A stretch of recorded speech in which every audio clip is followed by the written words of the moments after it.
Let's take a look at the regulation of health insurance programs.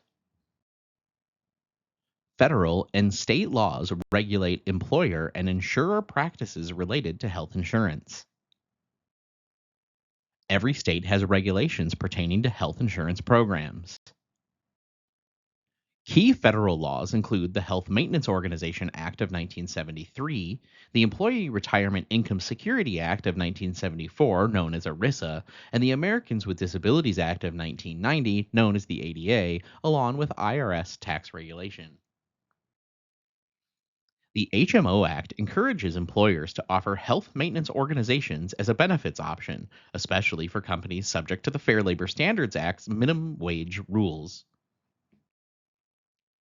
ERISA governs pension and welfare plans, requiring reporting, fiduciary responsibility, continuation coverage, and group health plan standards. The ADA prohibits employment discrimination based on disability and requires equal health insurance coverage regardless of disability status.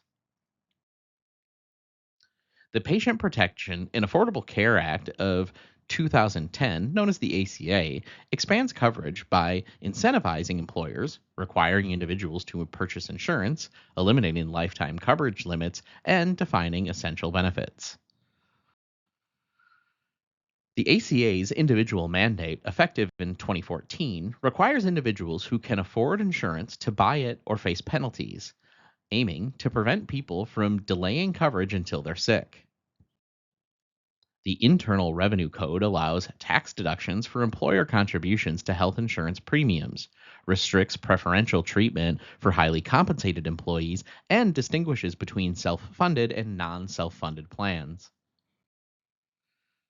States can also regulate insurers by mandating certain benefits in policies or making them available as options, though these laws do not affect self funded employer health plans.